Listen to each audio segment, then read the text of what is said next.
the idea that I was out in the marketplace, the African American readers were just over the moon. Some of the stories they told me of going in the bookstore and seeing Night Song, and the first thing they did was run to the flip to the back to make sure it was written by a Black woman, and one woman she sat in the bookstore right there on the floor and started reading. That was the voice of Beverly Jenkins. We are thrilled to have Beverly with us. We've been working on getting her to join us on Fated Mates since season 1, and pandemics and busyness got in the way, but we're finally here, and it feels right that the first time we talked to Beverly, we're talking to her as part of the Trailblazers series. You will hear her talk about her life, her time beginning writing, her work, her research, publication, her editors, and her readers. And we think you'll love it. Welcome to Fated Mates. We are so thrilled to have Beverly Jenkins with us today. Welcome, Beverly. Thank you. I'm thrilled to be here. This is, we've been trying to hook up for a while, so thanks so much for the invite. We really have. And obviously, for many, many reasons, Jen and I have been wanting you to come on Fated Mates to talk about all sorts of things. But I don't know if you remember this, but you and I were together outside of the National Book Festival, what feels like 1,000 years ago, when we could be with each other. And you started telling me stories about the beginning of, your career and the early days. And it was one of the most magnificent afternoons of my life. And so I am basically just here to make you tell those stories on tape. Okay.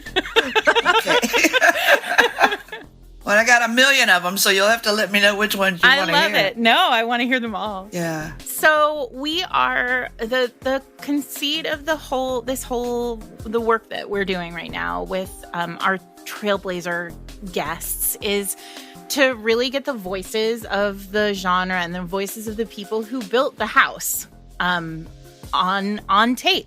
And to also say the names of the people who maybe we have not heard of, the not Beverly Jenkinses. So that's why we're doing this. That's why we think it's important. And that's why we are so grateful to have you with us. I'm proud to represent. So hit me up with your first question.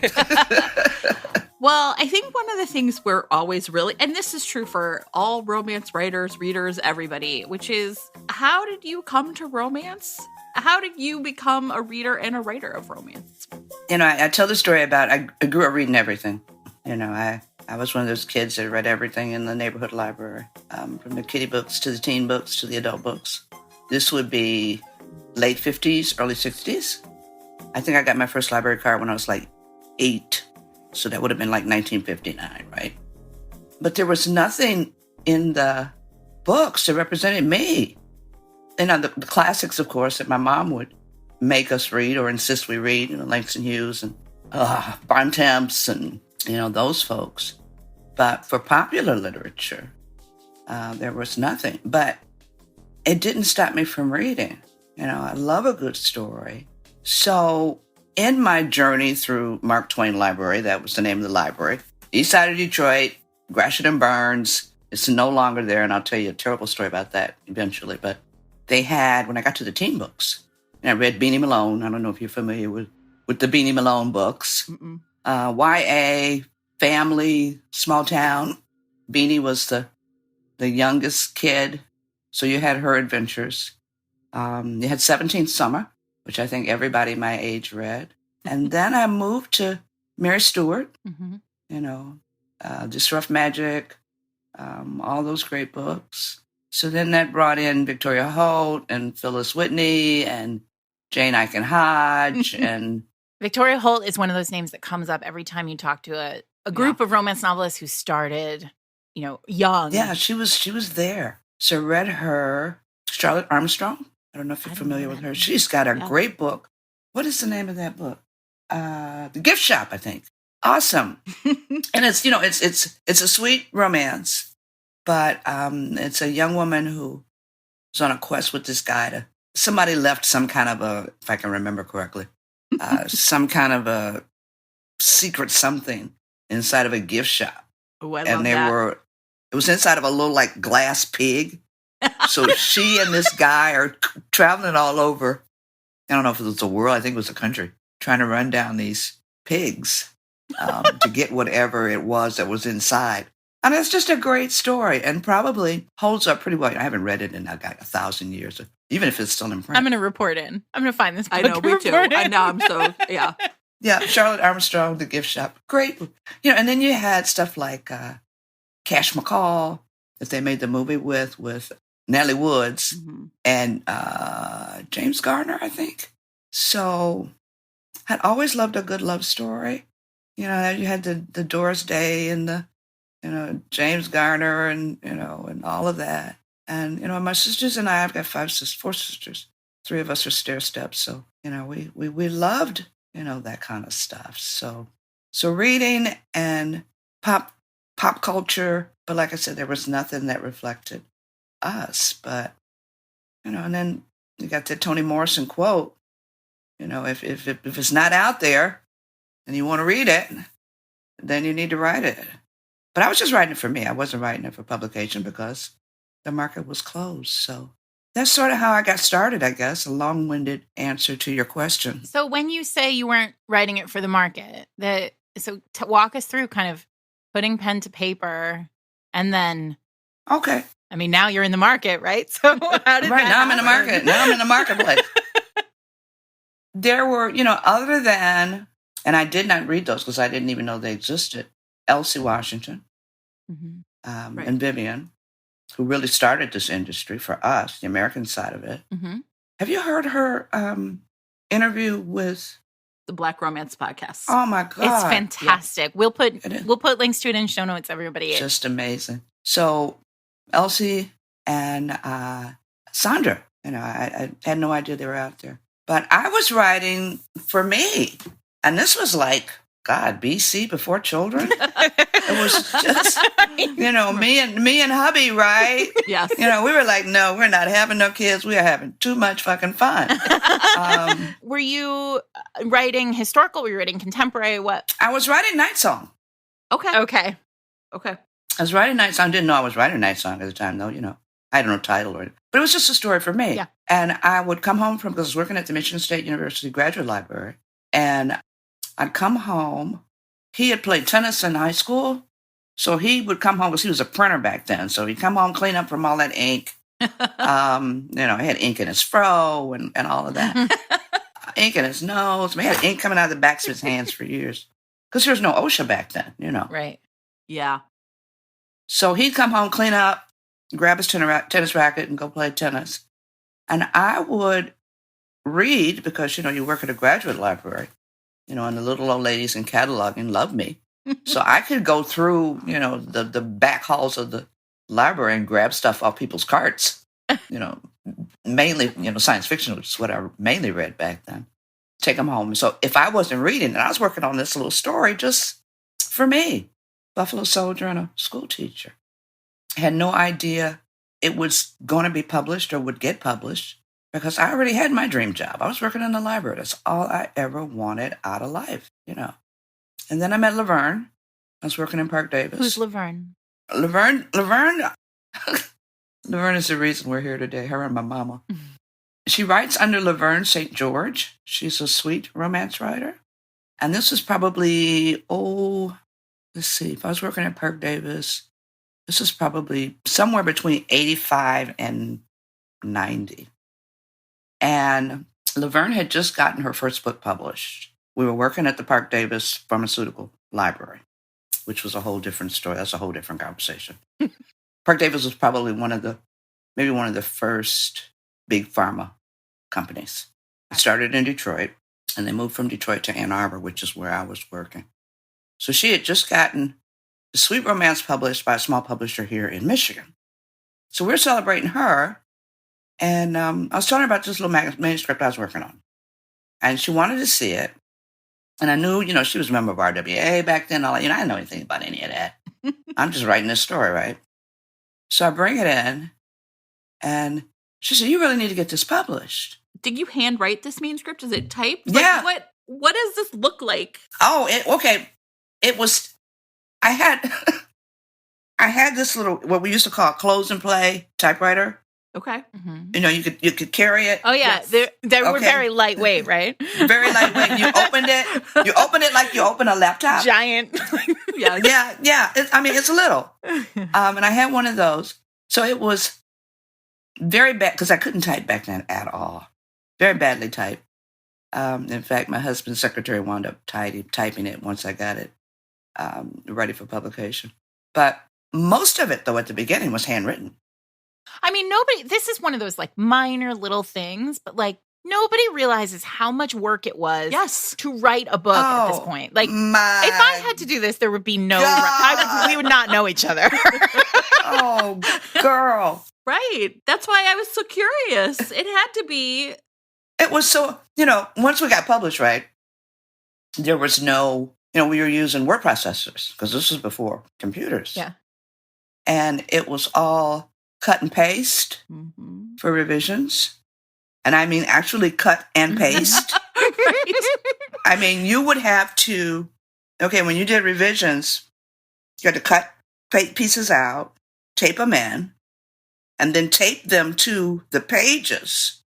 So you may have something, and then you have to fold it up. So you may have something that unscrolls from me to you in Chicago.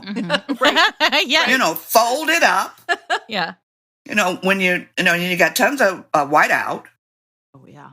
Oh, remember whiteout? Put it in a mailer. Oh, God, whiteout, yeah. Our young listeners are like, what's whiteout? I know. I guess they're using whiteout now for something else, but yeah, it's a little thing that you could paint over your bad mistakes, and you could type over it once it dried. You had to wait for it to dry, though. Yes. Oh, and if you didn't, then it gummed up the typewriter.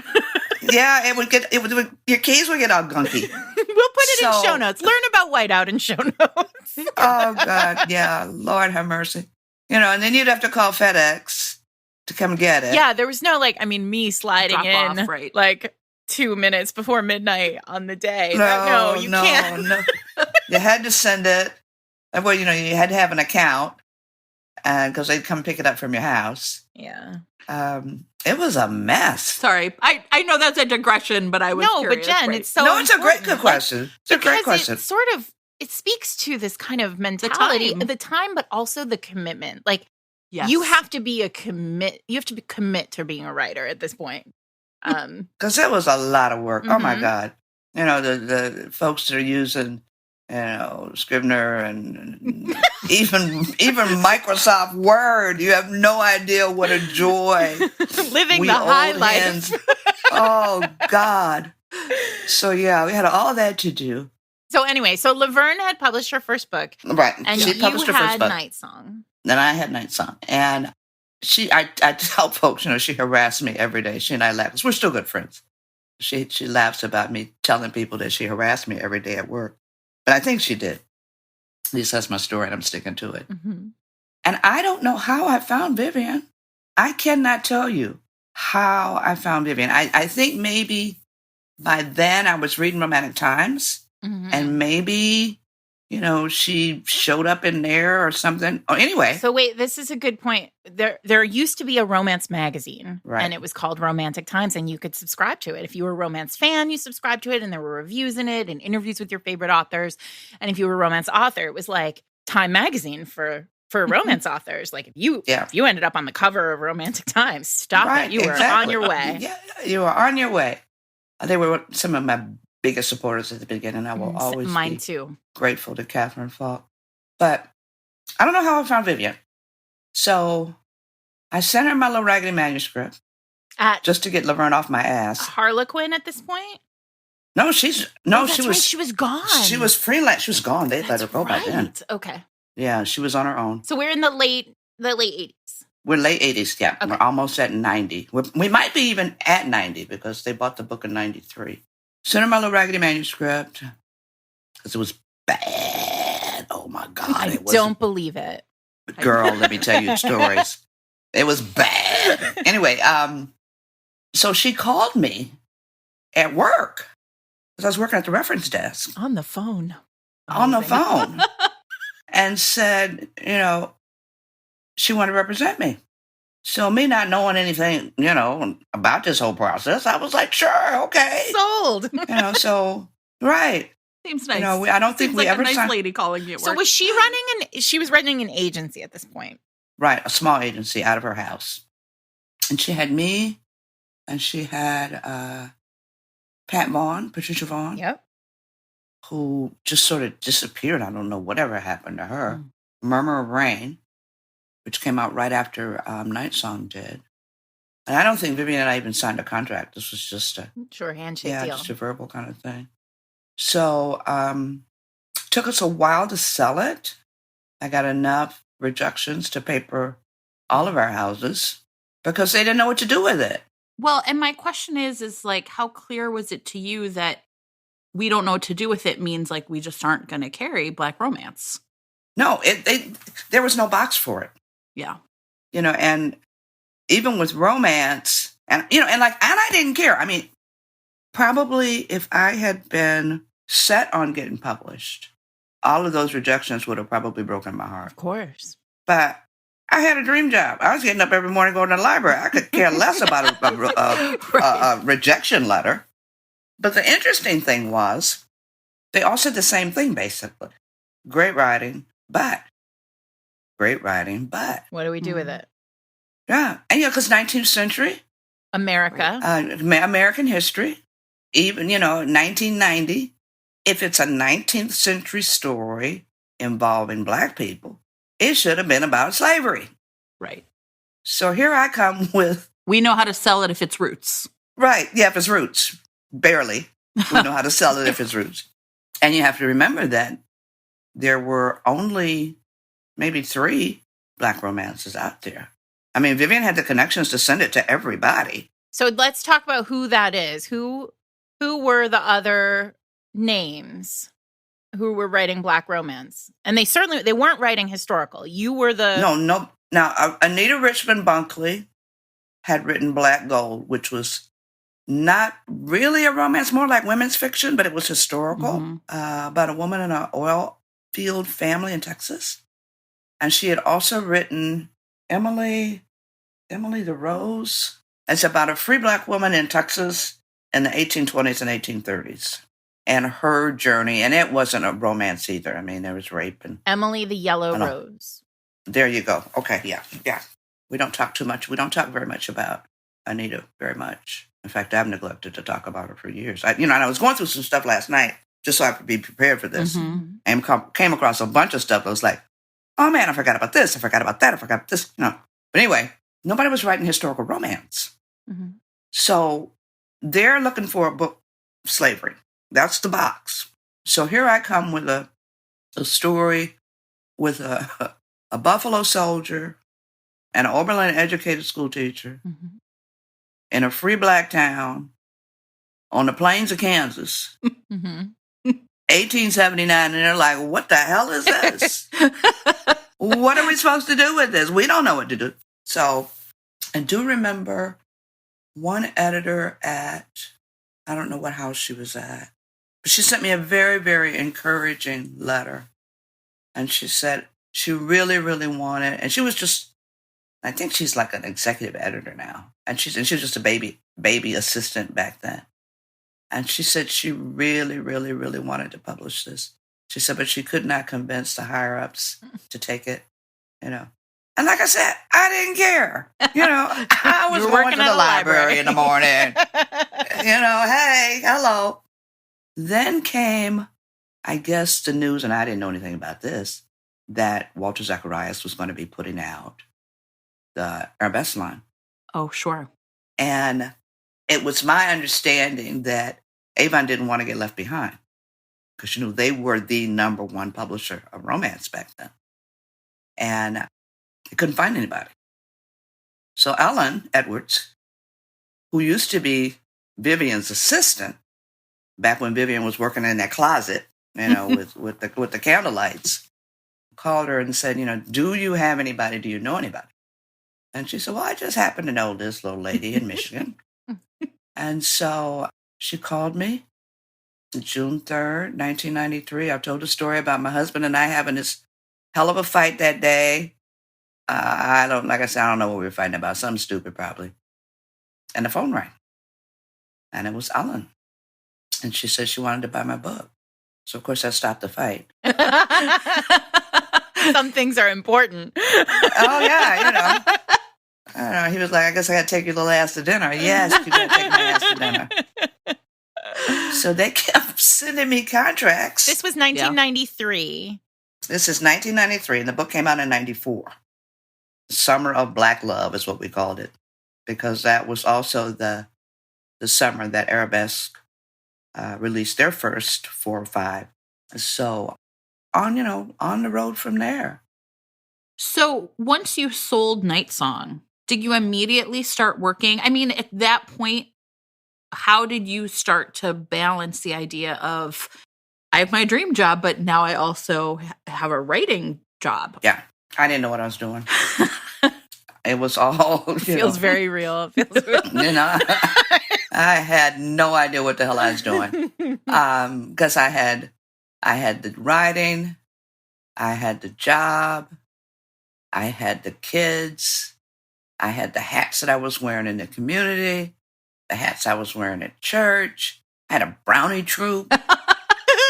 And because I was a stay-at-home mom, after we adopted Jonathan, my son, early on too in the career, so as a stay-at-home mom, so then I'm doing field trips, and I'm, doing snow cones on Friday at school, and all of this stuff. The kids are in the band, and luckily, all praises to my late hubby, because that first deadline, Ellen sent me 14-page revision letter.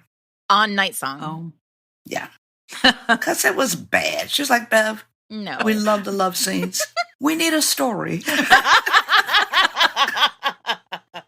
And I was like, yeah, you need a story, really? I just want to say something about Ellen Edwards, because we have sort of danced around her in the past on Fated Mates, but you are the first of her authors who we've had on. And she was editing she was editing the heyday of like the 90s authors. She was amazing. At Harper, she edited, for our listeners, she edited Lisa Kleypas's Dreaming of You. She edited... She was amazing. Loretta Chase's Lord of Scoundrels. She edited You. I mean... That's amazing. This woman she was building romance too. Right. And really like setting a lot of things in play. So so talk about that a little bit. Like what was the feeling like right around then? It was interesting because... she taught me how to write commercial fiction. I will always be grateful for her because of and we had some bumps. I bet. We had some bumps. And she's the reason I'm here. She taught me the differences in writing a romp as opposed to, a period piece. She was absolutely amazing. And when she left, her assistant, Christine Zekas, was amazing. Because Christine edited Vivid and she edited Indigo. Okay. So we'll always be grateful to her for those two. So I guess I was doing okay. They kept offering me contracts. You were doing great. Wasn't a whole lot of money. I wasn't making a lot of money. But the idea that I was out in the marketplace... The African-American readers were just over the moon. Some of the stories they told me of going in the bookstore and seeing Night Song, and the first thing they did was run to the flip to the back to make sure it was written by a Black woman. and one woman she sat in the bookstore right there on the floor and started reading. That's amazing. Well, these also, the cover it had that original cover that. It's like a burnt orange cover with a clinch on it. Right, yeah. Oh, it's so good. I mean, it's such a beautiful cover. Tom Egner gave me just, I'm always grateful to him. He gave me some just fabulous, fabulous covers. And, a lot of times, I would win, cover of the year and all of that. And I always sent the awards to him. Oh, that's nice. What a decent person. And he said, nobody's ever done this before. I said, well, I didn't do the cover. You did. So put it on your whatever, you know. For those of you listening, Tom Egner was the head of the art department at Avon. He basically designed all those clinch covers. I know. He was amazing. I miss him a lot. But then Avon's always got great art, you know, so, but I do miss him. So, yeah, so then, you know, we got the People magazine spread right after Night Song. I think it was in February book came out in 94. The spread, 5 pages. Wow. In People magazine in February 95. And what was that about you? It's about the book and me and, you know, pictures of my husband and pictures of my kitchen and all of that. And the lady who did the article's name was Nancy Drew. That was her real name. And I got, you know, calls from people all over the country about, I opened my People magazine and there you were. And I'm like, yes, it is me. It is I. You know, I have arrived. But very, very heady days in the beginning. Yeah. When did you know that romance was a huge thing and that you were making waves? I guess that's 2 questions. So yeah, it is. You know, and I have girlfriends who tell me that I really don't know how influential I have been. You know, I'm just writing. You know, I'm just trying to tell the stories that I would have loved to have read as a teen or you know, a young woman in my 20s or even my 30s. But I don't, you know, I'm still amazed that there people are buying my books. You know, my mom used to tell me, she said, well, that's a good thing, you know, so that you're not, you know, jaded or whatever and entitled and all of that. I'm still amazed. Did you feel at the time like something was happening in the world, though? Did it feel like, or was it just sort of, you know, life? It was just sort of life. I mean, yeah, you know, we were changing in the sense that you had more Black women writing. You know, Brenda and Donna Hill and Shirley Hillstock. And now, did that feel like it was because of like Arabesque? Was it just sort of an explosion, or? I think it was Arabesque. Okay. Because, you know, they were doing contemporaries and these Black women were eating those books up. Sure. And plus they had a great editor in Monica Harris. Monica Harris, yes. And she was just an amazing editor for those women. Rosie's Curl and Weave, she had those anthologies, and they all absolutely loved her. Just loved her. So it was sort of like an explosion. But on the historical side, it was just you, still right? Just you. There's no one else. It was just me, and then the 2 books by Patricia Vaughan, right? Murmur Rain, and I don't remember what the second title was. Gil Gunn had done Nowhere to Run, or was it Nowhere to Hide? Nowhere to Run. That's Martha and the Vandellas.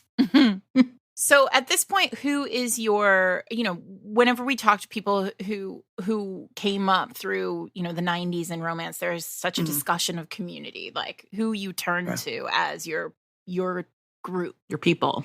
Right, who was that for you at this point? The readers.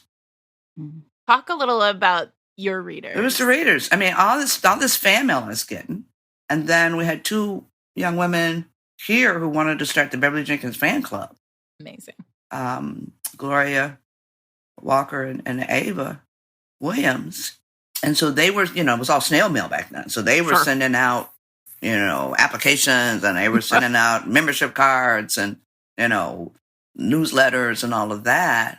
And I was doing a lot of local touring, a lot of local schools and stuff.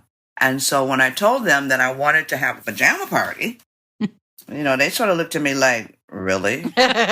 What was the first year that you did that? Do you remember? Shoot. Maybe 99, maybe 97. So a long time that you've been doing that. It's been a while, years, Yeah. But Brenda and I would switch off years. I would do the pajama party one year, and then she'd do her cruise the next year. But we sent out letters because, you know, like I said, there was no computers back then, at least that I was using. Right. And 75 women showed up. from all over the country. Amazing. It is amazing. And we had a hell of a time. And we talked to books, and my husband came because, these were his women. He called them. And they loved him, and he loved them. And these women, and Saturday night when it was time to go home, everybody cried. We had formed this, this sisterhood, or sistership as we call it, and nobody wanted to go home. Oh. So we started doing it every 2 years. But they were my bottom women. In the pimp world, your bottom woman is your original hoe, right? And she's the one that keeps everything together and all of that when he starts bringing in new women. So they were my foundation. And a lot of them, most of them are still with me today. So in the meantime, online is growing. Yes. And people are telling me, you need to be online. And I'm like, no, I don't. I don't need to be online. Like, I have my pajama party, ladies. I have my pajama party. I don't need a TikTok. I don't know. Don't need a TikTok.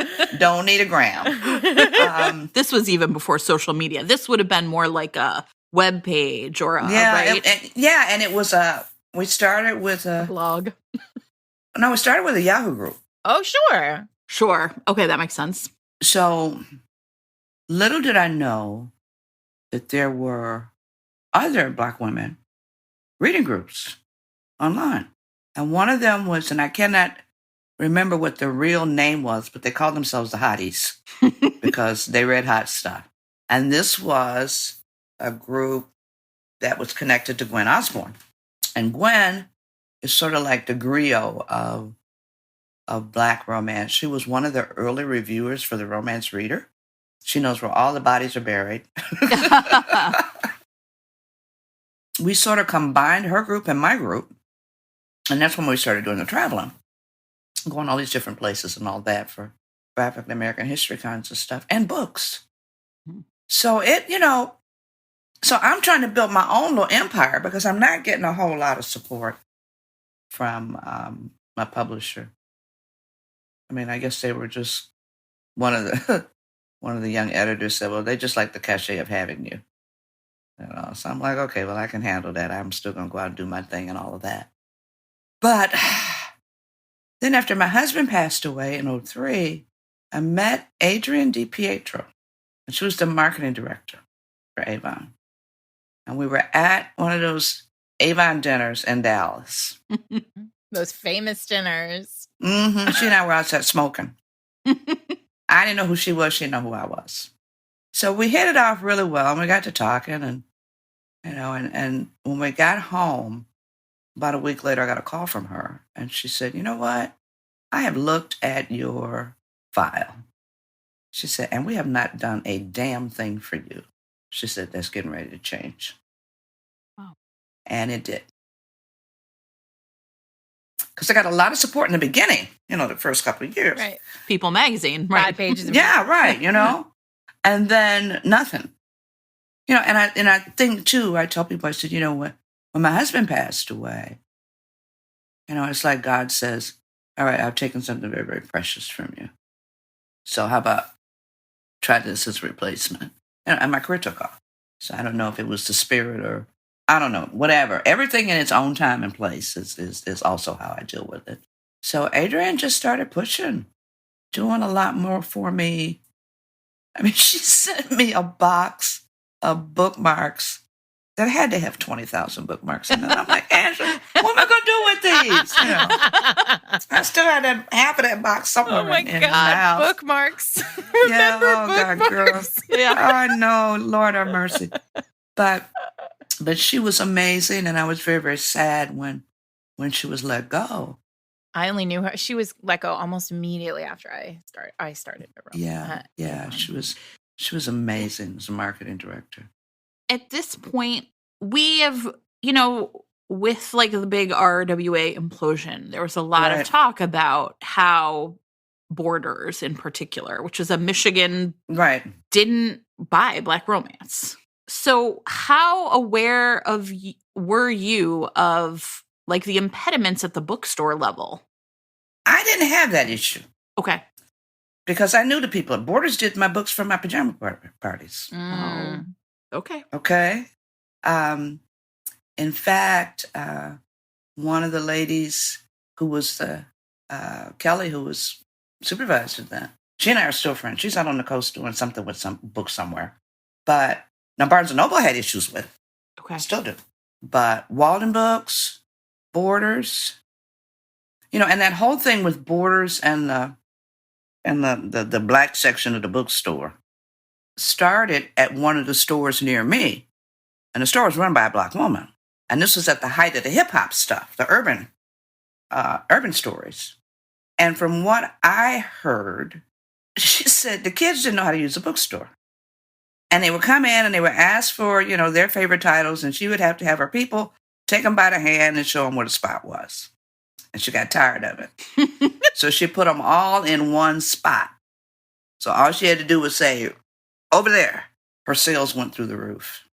Corporate, doing nothing but looking at the bottom line instead of the purpose behind it, said, okay, let's put all the black books in one spot and everywhere. It worked here. So now we've got this, Jim Crow kind of section in library, in bookstores.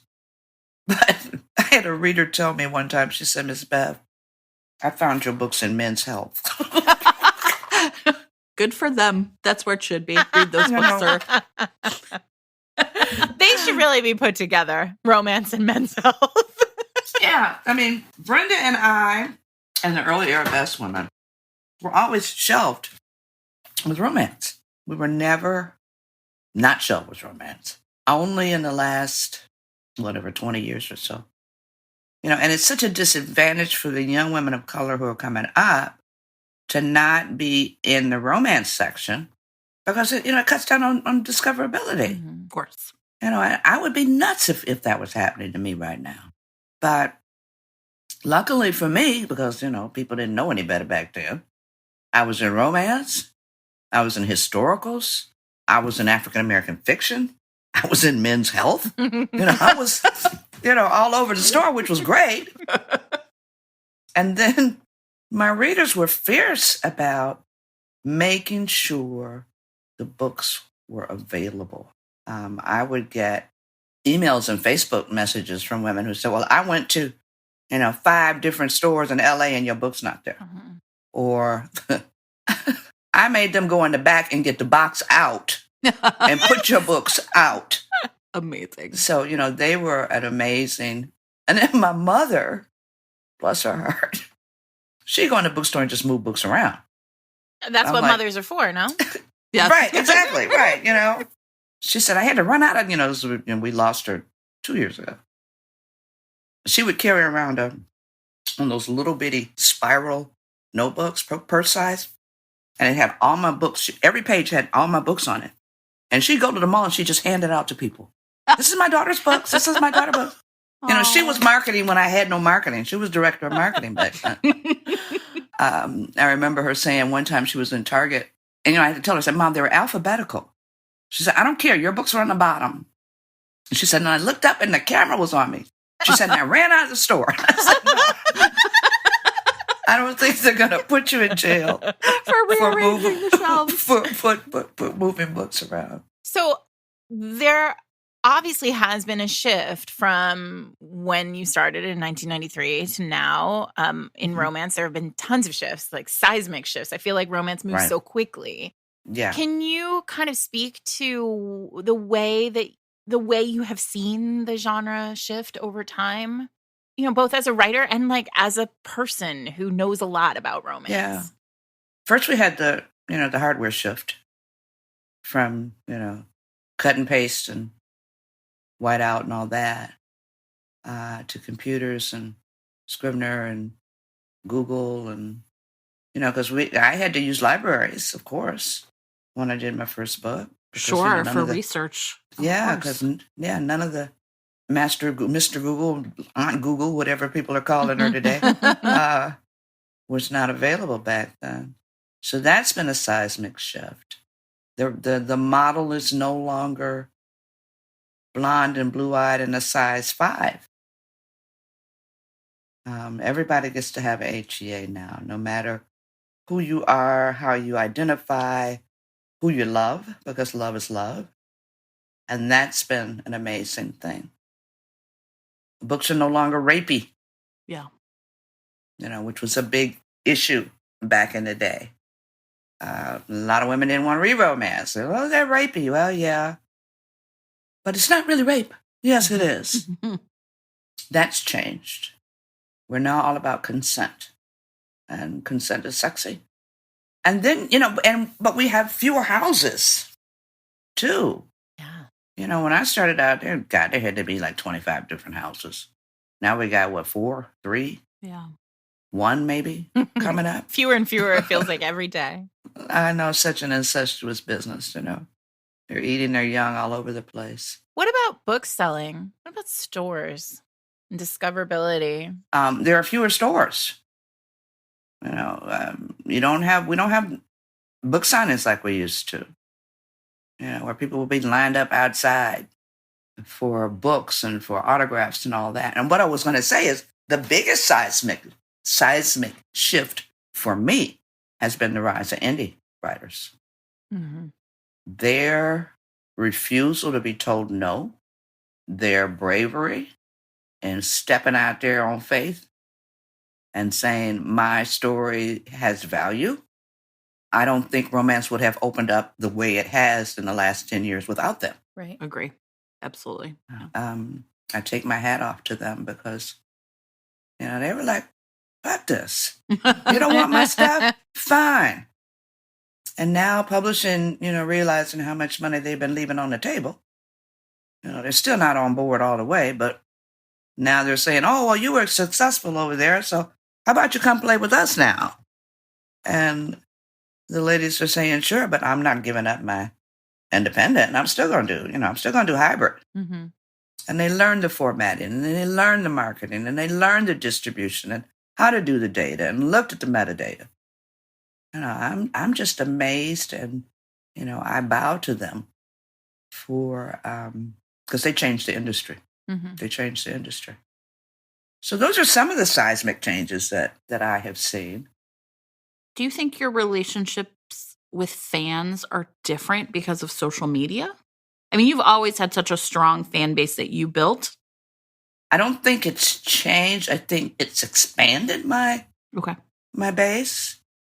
Because you know how much I love Twitter.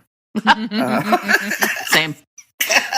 I think it's given me access to more readers who are like, oh, she's not a scary Black woman. Let me read her books, And then they realize, oh, these are some good-ass books. So let me buy more. I think my readership has probably expanded a good 35%. Oh, wow. Just from social media. And I know it's a cliche, but I always tell my fans, when I count my blessings, I count them twice, because they have been. I wouldn't be here without them. Books are expensive, and they're taking their hard-earned money and they're buying me, or going to the library and borrowing me, when they could be using that money for something else. So I am very, very grateful. And that's one of the things that I always tell new writers and aspiring writers, is to treat your readers like they're the gold that they are, because they are gold. Mm-hmm. So, but yeah, I never met a stranger. So, I'm loving the love that I get from social media. People keep telling me I need to be on Instagram, and I'm like, my editor would slap me if I was on another social platform. Write the books. Right. So right. Now I do want to talk about, I'm bouncing back a little to your career, but you didn't move. You added contemporaries at some point along the way. Yeah. And sweeter romance. So can you talk about that choice, the choice to sort of expand? You write a lot of books. Erica asked me if I had any contemporaries. That's Erica Sang, everybody, the editorial director of Avon Books. Yeah, she is awesome. She's been my editor since she was 12. Doogie Howser, editor, MD. Yeah. And I always say, you never say no. Mm-hmm. Right. You know, you never say no. So basically, what I gave her was Edge of Midnight.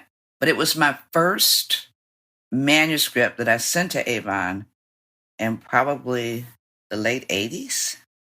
Oh, wait now. See? This is Yeah, a new I was piece like- of the story. Yeah, my contemporary. It was so bad. Oh my God. You know, I tell people, I said, that book was so bad that the rejection letter almost beat me home from the post office when I mailed it. That's how bad it was. It was awful. But I put it away. Wait, I'm sorry, I have to stop. I have to pause on this. So you did write a contemporary while you were, was this simultaneous to writing Night Song? Like, were you writing them at the same time? And so, why did you write a contemporary? Was that because that was what romance was? That's because that's what, you know, the stories That's started what coming. it was for you. Yeah, right. Okay. The stories started coming. So I put it away. And then when she asked if I had contemporary, you know, I brought this very, very bad manuscript out again and I looked at it and I realized what it was. The reason it was so bad is, number one, I didn't know what the hell I was doing. I didn't know how to write. And number two, the characters were the descendants of Hester and Galen from Indigo. Ah. So that book could not have been published until after Indigo was written.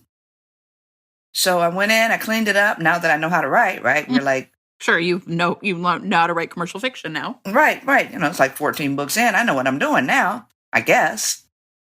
And I realized, like I said, who the characters were. So that kicked off the five romantic suspenses that I have. Mm-hmm. So it's Edge of Midnight, Edge of Dawn, Black Lace, and then the two Blake sisters, Deadly Sexy and Sexy Dangerous. And then I did, I don't know how many, 6 or 7 little novellas for Kimani in the middle of all of this.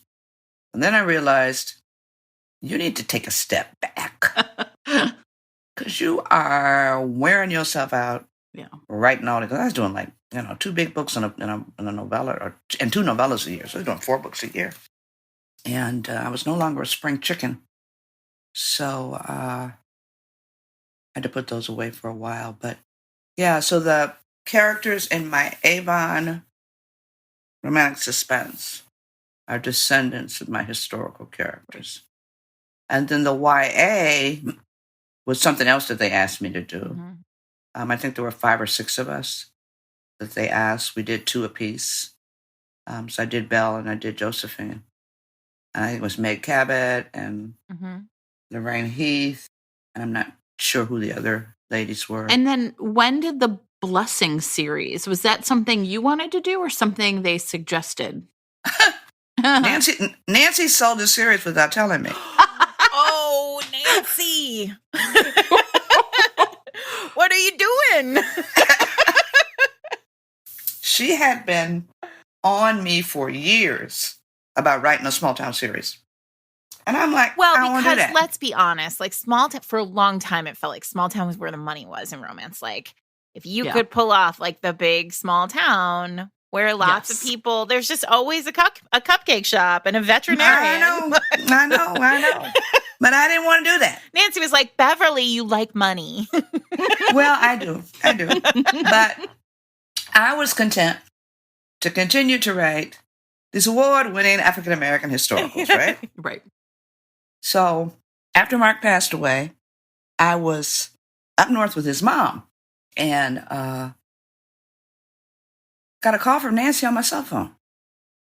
She never called me on my cell phone. In fact, I don't even think she had a cell phone back then.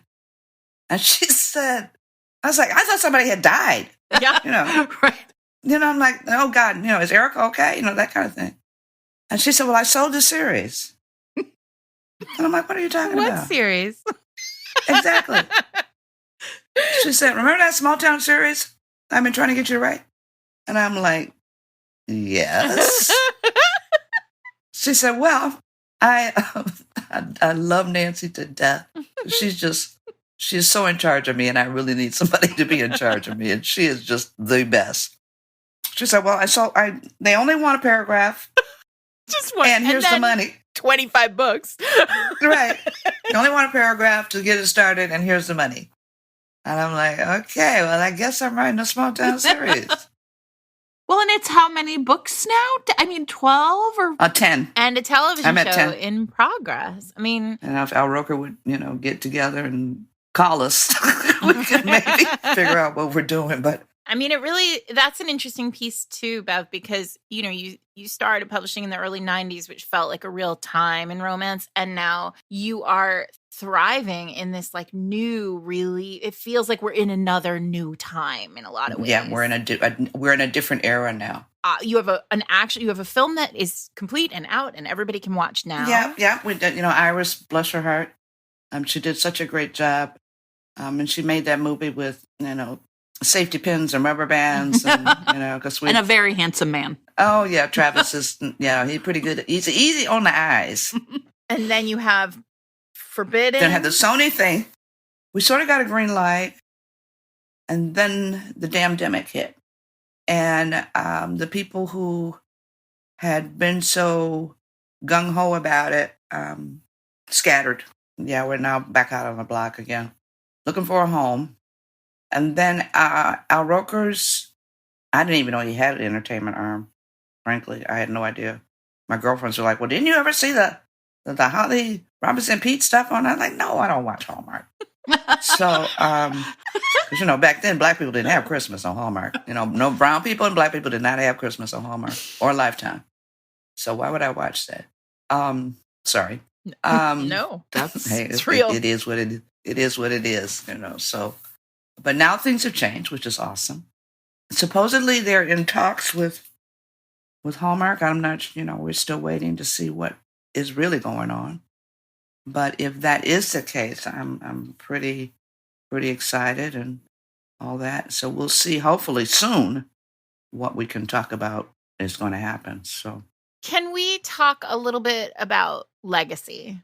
I know that you still think about, you're still surprised people buy your books, but I am. Or not. But they're going to throw tomatoes at me this time, I mean, I'm really curious. I'm curious about a couple of things. I'm curious about one of the questions that Jen and we've sort of been dancing around this, like, what's the question, the really like the best question to ask? So we have a few. Okay. The one that sort of came to me this week is, when did you know you could do this thing? When did you feel like, I'm a writer, I can do it, I feel good about it?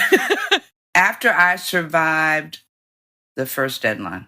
Okay. 14 pages of revision. White out and tape. that they wanted in 35 days. I know what the hell I was doing. But I did it. Hubby did all the cooking. He did all the, grabbing the kids from school. He did all of the mom stuff, fed me. And after that first book, and then when I saw it in the stores, one of the best things about that first book was that some of my elementary school teachers were still alive. And they were at those first, signings when I did signings in Detroit. And they just wept. Wow. They just wept. Because, my mom always told me, my mama always said, you're going to be somebody special. And the teachers dealt with me that way. They put me on a stage in the fourth grade, and I've been on stage ever since. Never met a microphone I did not like, But the idea that they were there to see my success meant a lot. So I don't know, legacy, girl, I don't know. I think your legacy should be written by somebody else, not yourself. I think the readers could probably tell you what the books mean to them more than I can. I just like the idea of writing it and elevating our history and poking holes in the stereotypes like you would do with a pen and a balloon, and always portraying the race in a positive way. So I don't know, is that a legacy? I think so. And standing on the shoulders of the actual historians who our actual historians and not kitchen table historians like me. I owe a lot of people a lot for where I am today.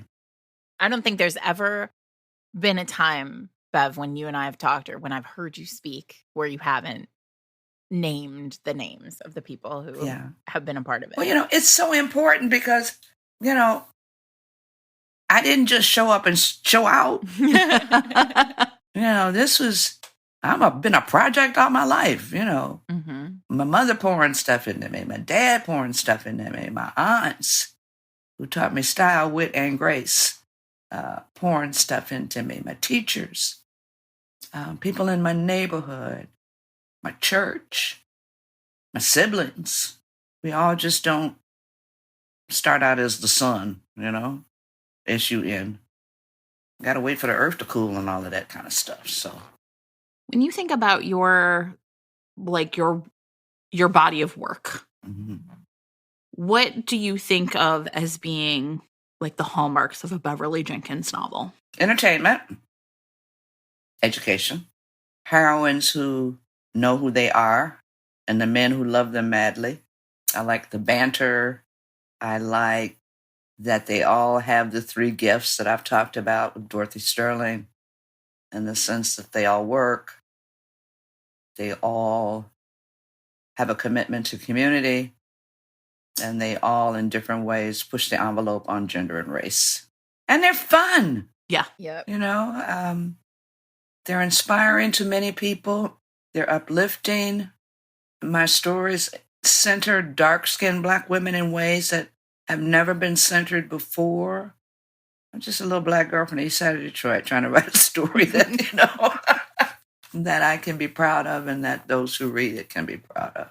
Do you feel like there was a book that turned the tide for you in terms of readership? I think my books are being discovered every day, which is an amazing kind of thing. Indigo, of course. Everybody talks about Indigo. And then we had a whole group of people with the Blessing series. Mm-hmm. So that's a whole different group of folks. And then the YA, because there's nothing for young women that's historical that way. And in fact, I got lots of letters. That's why I had to add an extra chapter when we did the republishing. The girls wanted to know, did they get married? Sure. So I added the weddings. Oh my gosh, what a gift. Yeah. At the end of each book. And I got a lot of letters from the moms that were saying she wanted her daughters or daughter, however many, to know that this is how they should be treated by a young man. Old school. I mean, so we got milestones. We got Nights On, which is first. And then we've got the YA. And then we've got Edge of Midnight, because that was my first contemporary. And then from that very, very awful manuscript to my first romantic suspense to the Blessing. So what is that, 4 or 5 different milestones? So we talked a little bit about your covers. Mm-hmm. Okay, I have to ask about Nighthawk because it's hot. I mean, so you had clinch. I mean, look, I'm a simple woman. Hey, I'm with you. And I don't know the order, right? Because my brain is full. Nighthawk is, I mean, obviously he's so handsome, but it's not a clinch cover. Nope. Right? So is that something you asked for, or is that something where they gifted you this present? Tom did that on his own. Okay. He sent it to me, and I told the story. I was on deadline, and I booted up the laptop, and that was the first thing I saw. Okay. And it was just the picture. It didn't have any of the printing on it. There's no letters. Just that image. Just this very hot guy. And I went, oh, hell, that'll wake a sister up, Yes, please. Yes, more, please. And then I put him on because I was like, okay, the ladies got to see this. So I put it on the Facebook page, and they went insane. And I told him around noon, I said, okay, I'm taking him down now so he can get a towel from y'all slobbering all over him and licking him everywhere and all of that, right? So then I got a Facebook friend request from him. So I don't remember his name now. It's been the model. Yeah. It's like you said, my head's full, just like yours is full. But yeah, no, that was Tom's gift. Tom knew. Yeah. And it's, and that whole thing with Preacher is so interesting because if you read his introduction to his character in Jesse Rose, he's very underwhelming. Very underwhelming. He just wasn't ready yet. I know, and the women were like, Preacher, Preacher, Preacher. And some of my girlfriends were like, why in the hell do they want a book with him? But isn't that amazing? Romance readers, they know. They know. We know. So I had to give him a makeover in order to make him, Jenkins worthy or whatever. But that always tickles me because, he was just a bounty hunter. He wasn't even. Listen, romance, just a bounty hunter. Come on. I know. Well, and that's it. It's interesting because that was, okay, let me look because I'm going to look here. 2010? Oh, 2011. Okay. So, I mean, and that's the thing to me, it feels like, but he really is like the star of that book. He is you know the what star I mean? of that book. Right? Yeah, He's such a fascinating character. Yeah, he's the star of that book. And then Maggie, I met the real Maggie. I was in Omaha, Nebraska for a book signing. And this young woman came up to me, and she was in tears. Mm-hmm. She was Native and Black. And she said, nobody's writing for me but me. Nobody's writing for her but me. Mm-hmm. And we really, really had a nice bonding kind of moment. This was before I wrote the book. Mm-hmm. So when we decided to do Preacher's book, I named the character Maggie. That was her name, Maggie Chandler Smith. And gave Maggie, the real Maggie's ethnicity. So she does exist. Somebody told me, they said, well, Miss Bev, all your characters really existed in life sometime. I'm like, okay, that's kind of scary. But Maggie does exist. She's in Nebraska. Wow, what a gift, Bev. Wow. Well, this is fabulous. Thank you so much. Sarah, I love listening to Beverly Jenkins talk. I mean, I could listen to her all day, every day. She's fascinating. And I've been lucky enough to interview her when Wild Rain came out. I did a YouTube interview with her for Love, Sweet Arrow. So, I have had the pleasure of talking to Miss Bev, several times. But I still think hearing someone's like longitudinal story, right? Like, the focus is different when it's like, oh, you've got a new book out. I think it's worth listening to Bev's interviews on the Black Romance podcast. Yes. As well. We'll put links to those in show notes. Over there, you'll get a different kind of history from Bev. And I think the two together will be really interesting if you're Beverly Jenkins fans like we are. One thing we should say is that she, in fact, does have a new book coming out. This month, Bev is returning to romantic suspense. Yay! And she has a book out with Montlake called Rare Danger, which, listen to this, a librarian's quiet life becomes a page-turner of adventure, romance, and murder. Do. Also, now you know that all that librarian stuff will be properly sourced from her own life. I mean, Rebecca Romney is going to love this. For Jasmine Ware, curating books for an exclusive clientele is her passion until an old friend, a dealer of rare books, goes missing and his partner is murdered. I really love Miss Bev's romantic suspense. Mm-hmm. So I think it's really cool to see her returning to this. To have an author still be like experimenting, she's written YA, she writes romance, she writes historical, she's returning to romantic suspense. I love that I think it's like a real model for like, you can keep doing whatever it is you want to do. Yeah. What's amazing to me as a writer is we all kind of have quiet stories in our head that we think, oh, maybe someday I'll write that book. Yeah. But it seems to me like Bev has just an endless supply of them. And I don't feel like that with myself. I always sort of know what the next couple are, but Yeah. You know, but I feel like she's got romantic suspense. She's got the Blessing series. She's got all of her glorious historicals. I feel like someday there's going to be some epic sci-fi or fantasy something from her. Yeah. And every time I talk to her, I just feel really blessed to know her. And the other thing I really like from an author perspective, Bev always reminds me how valuable readers are. And what I mean by that is, I mean, obviously, I love the people who read my books, and I feel really honored to have them all read my books. But what Beverly reminds me of every time we talk is how the relationship between author and reader fills us both. Yeah.